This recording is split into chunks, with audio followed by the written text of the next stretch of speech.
नमस्कार साथियों, आपका हार्दिक स्वागत है मेरे YouTube चैनल विष्णु मुद्गल में। और आज हम जानेंगे कि साला दर्पण पर एसीपी हेतु ऑनलाइन फॉर्म कैसे भरें। तो उसके लिए किस किस डॉक्यूमेंट की आवश्यकता होती है, उसके लिए मैंने भी एक लिस्ट बनाई दोस्तों। इसमें मैंने बनाया है कि online application form for ACP. अगर आपके 9, 18, 27 वर्ष या 10, 20, 30 ईयर्स पूरा हो जाने के बाद एसीपी हेतु साला दर्पण का फॉर्म ऑनलाइन भरने हेतु कौन कौन से डॉक्यूमेंट एकत्रित आपको करने हैं।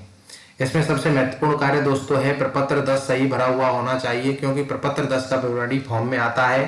अगर आपका प्रपत्र 10 में कोई संशोधन है या कोई कमी है तो आप पहले उसको सही कर लें, उसके बाद ही एसीपी का फॉर्म भरने साला दर्पण पर बैठे। नंबर 1 जो मैंने डॉक्यूमेंट है वो है ऑप्शन फॉर्म और सेवा संतोषजनक प्रमाण पत्र। आप अपने संस्था प्रधान से सेवा संतोषजनक प्रमाण पत्र बनवा लें और ऑप्शन फॉर्म लेकर के उन दोनों भर करके उनकी एक ही पीडीएफ बना लें। नंबर 2 पे है प्रथम नियुक्ति आदेश और प्रथम कार्यग्रहण रिपोर्ट। इसकी भी एक ही पीडीएफ बना लें। खाली नियुक्ति आदेश अपलोड नहीं करें, नियुक्ति आदेश के साथ कार्यग्रहण रिपोर्ट भी अपलोड करें, क्योंकि कई बार ये ऑब्जेक्शन लग जाता है दोस्तों। नंबर 2 के बाद नंबर 3 पर स्थायीकरण आदेश आपके, आप उनकी पीडीएफ बना करके सेव कर लें। सेवा काल में हुई पदोन्नति उनके आदेश यदि लागू नहीं है तो यस ऑप्शन पर क्लिक करें, लागू नहीं है तो नो ऑप्शन पे नहीं, यस ऑप्शन पर क्लिक करें। दोस्तों यहां पे ये थोड़ा गलत लिख गया है, यस ऑप्शन पर आप क्लिक करें। 5 नंबर पे पूर्व में चयनित वेतनमान स्वीकृत हुए हों 18 और 27 वर्षीय एसीपी के लिए या 20 या 30 वर्षीय एसीपी के लिए इनकी आवश्यकता होती है। 6 नंबर पर पे फिक्सेशन, 7th पे कमीशन या 6 पे कमीशन, जो भी कमीशन आपके लगे हैं और ऑप्शन फॉर्म उनकी एक पीडीएफ बना करके सेव कर लें। और 7वें नंबर पर है संतान संबंधी घोषणा पत्र, आप उसकी भी एक पीडीएफ बना करके सेव कर लें। और ये जब आपके पास डॉक्यूमेंट एकत्रित हो जाए दोस्तों, उसके बाद आप साला दर्पण की स्टाफ विंडो में अपने स्टाफ आईडी पासवर्ड डाल के लॉगिन, जब आप लॉगिन कर लेंगे तो लेफ्ट हैंड साइड में फॉर्म्स का ऑप्शन दिखाई देगा। फॉर्म्स के ऑप्शन पे आप जैसे क्लिक करेंगे तो एप्लीकेशन फॉर डिपार्टमेंटल सर्विसेज, इस पे आप क्लिक करेंगे तो फिर फॉर्म्स खोलेंगे। इन फॉर्म्स पे आपको क्लिक करना है।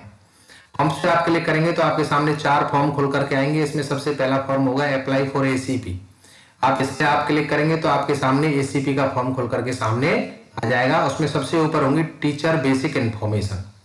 टीचर की बेसिक इन्फॉर्मेशन में नाम, employ ID, mobile number, date of birth, gender, current post, current subject, पिता का नाम, सेवानिवृत्ति तिथि, स्टाफ, करंट पोस्टिंग, ये सारी चीजें। उसके बाद एसीपी से रिलेटेड बेसिक जानकारी।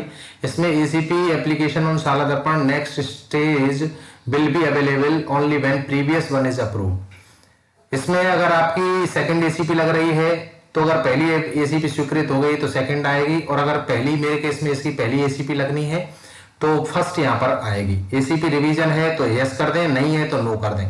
एप्लीकेशन टाइप में अगर आप एमएसीपी के लिए आवेदन कर रहे हैं तो एमएसीपी पे क्लिक करें, और एसीपी के लिए आवेदन कर रहे हैं तो एसीपी पे क्लिक करें। पहला जो डॉक्यूमेंट मैंने आपको बताया था ऑप्शन फॉर्म, संस्था प्रधान का जो टिप्पणी है वो आप दोनों की एक ही पीडीएफ बनाकर यहाँ पे अपलोड कर दें। और मूल पद जिसमें एसीपी की गणना की जानी है वो इसमें आएगा, प्रपत्र 10 से लेगा।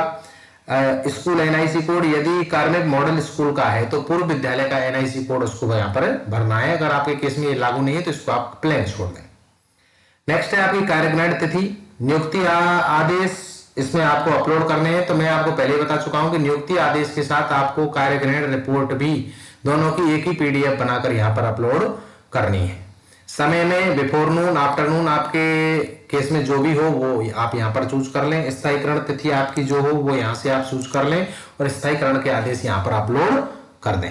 संवर्ग मंत्रालय है, अधीनस्थ सेवा में है, राज्य सेवा में है, वो यहाँ से चूज कर लें और इसको यहाँ से क्या कर दें, सेव कर दें। नीचे शैक्षणिक योग्यता आएगी और प्रशैक्षणिक योग्यता, ये आपके प्रपत्र 10 में आपने जो भरा होगा वो आपकी डिटेल यहाँ पर आपको दिखाई देगी।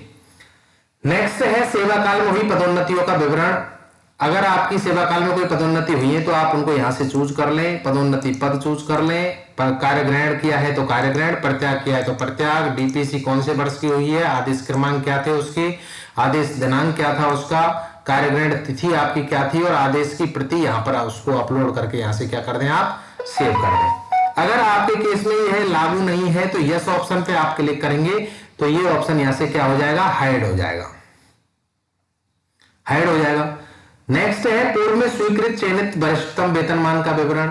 आपके अगर 18, 27 या 20, 30 वर्षीय एसीपी आपकी लग रही हैं, सेकेंड और थर्ड एसीपी के लिए आप अगर आवेदन कर रहे हैं तो पहली एसीपी का विवरण यहाँ पे आपको करना होगा। इसमें वेतन आयोग, वेतनमान, वेतनमान की ग्रेड पे, प्रभावी दिनांक, स्वीकृत क्रमांक, स्वीकृति दिनांक और उनके आदेश की प्रति यहाँ पे अपलोड करके आप सेव कर देंगे। अगर आपके केस में ये लागू नहीं होता है तो वही यस ऑप्शन पे आप क्लिक करेंगे और इसको यहाँ से क्या कर देंगे, हाइड कर देंगे। नेक्स्ट है पुनरीक्षित वेतनमान 2008-2017 में निर्धारण का विवरण। 7th पे कमीशन तो ज्यादातर लोगों का हुआ है, वो आप यहां से चूज कर लें। अगर 6 पे कमीशन आपका निर्धारण हुआ है तो उसकी भी आपको इसमें प्रति लगानी है। यहाँ पे कौन से लेवल में थे, उसकी मैट्रिक्स क्या थी, विकल्प की दिनांक आपकी क्या थी।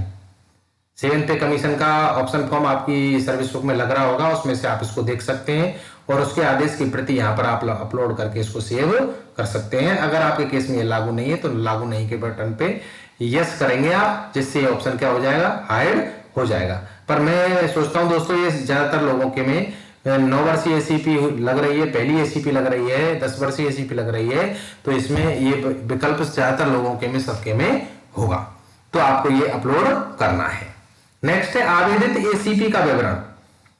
इसमें प्रकार चूज कर लें, कौन सी एसीपी है आपकी। प्रथम एसीपी 9 और 10, 18, 20, 27 या 30, इसमें जो भी एसीपी आप है तो उसको आप यहां से चूज कर लें। जैसे मेरे केस में 9 वर्षीय एसीपी है। देय दिनांक कौन सी है आपकी, 9 वर्ष कब आपको हो रहे हैं वो आप डेट यहां चूज कर लें। कौन सा वेतन आयोग, 7th पे कमीशन चल रहा है तो 7th पे कमीशन आप चूज कर लें।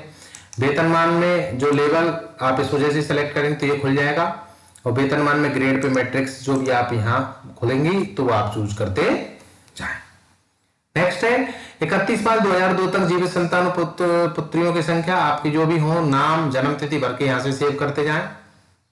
1/6/2002 या इसके पश्चात जीवित बच्चों और पुत्र पुत्री की संख्या आप नाम और जन्म तिथि भर के यहां से सेव करते जाएं। एक एक करके सेव करेंगे तो ये नेक्स्ट सेव हो जाएगा, फिर खाली हो जाएगा, फिर नेक्स्ट हो तो उसको सेव कर लें।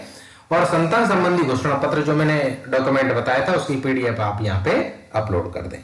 सेवा काल में कर्मचारी को सीसीए नियमों के तहत कोई शास्त्रीय दंडादेश दिया गया है, हाँ है तो हाँ और नहीं है तो नहीं, तो इस पे क्लिक करके आप इसको फाइनल सबमिट कर दें। आपके पास ओटीपी आएगा, उससे आपका ये सबमिट हो जाएगा।